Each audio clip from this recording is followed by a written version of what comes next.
Selamat pagi Bapak Ibu Saudara terkasih dalam Tuhan. Saya menyapa pagi ini melalui firman Tuhan dengan tema menghadapi kenyataan. Markus 10 ayat 32 berbunyi demikian.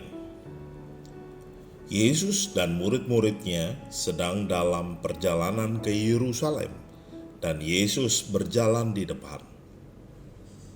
Murid-murid merasa cemas dan juga orang-orang yang mengikuti dia dari belakang merasa takut.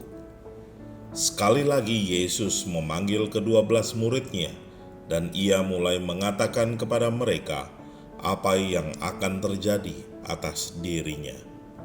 Bapak Ibu Saudara, Yesus telah mengajar tentang siapa yang dapat diselamatkan dan masuk ke dalam kerajaan surga. Dan murid-muridnya tercengang serta takjub. Mereka akan mendapat upah yang besar karena menyerahkan segalanya untuk mengikuti dia. Dalam Markus 10 ayat 24 hingga 31. Tetapi orang lain yang mengikutinya takut. Mereka mungkin bertanya-tanya, apa sebenarnya artinya ini? Kemudian Yesus mengingatkan murid-muridnya tentang apa yang akan terjadi padanya ketika dia sampai di Yerusalem. Pengkhianatan, ejekan, penderitaan, kematian, dan kebangkitan. Ketika Yesus memanggil ke-12 muridnya dan berkata akan setiap penderitaan tersebut, pasti murid-murid dan juga pengikut saat itu akan menghadapi ketakutan dan kekhawatiran. Mengapa? Karena mereka pasti berpikir gurunya akan mengalami penderitaan itu. Bagaimana juga dengan mereka sebagai pengikutnya, dan mereka juga bisa ditangkap karena menjadi pengikutnya. Namun sebaliknya, Yakobus dan Yohanes mengajukan pertanyaan yang mengejutkan.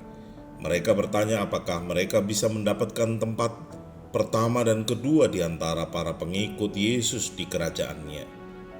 Sepertinya mereka tidak sepenuhnya mengerti. Mereka pada dasarnya mengabaikan fakta bahwa Yesus akan menderita dan mati ketika dia sampai di Yerusalem.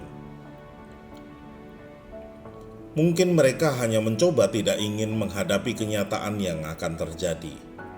Mungkin sulit untuk menghadapi kenyataan penderitaan dan menghadapi pergumulan yang ada di hadapan mereka.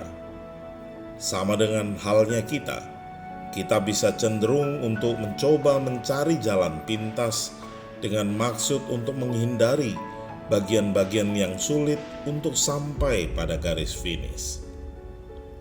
Menghadapi kenyataan pergumulan memang tidak mudah. Terlebih kita tahu bahwa secara logika kita pasti kalah atau tidak sanggup.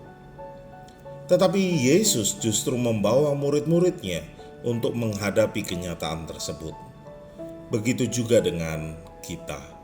Yesus akan membawa kita kemana kita harus pergi. Jadi kita tidak perlu takut. Kita akan pergi menghadapi kenyataan hidup kita bersama dengan Yesus. Amin. Mari kita berdoa. Tuhan Allah Bapa kami yang bertata di kerajaan surga, segala puji, hormat, syukur kami naikkan bagimu Tuhan. Terima kasih Engkau terus memberkati, memelihara hidup kami.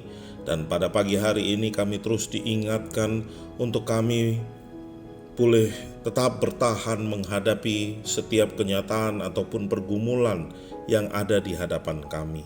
Karena kami tidak sendiri, kami sedang bersama dengan Tuhan yang Maha Kuasa.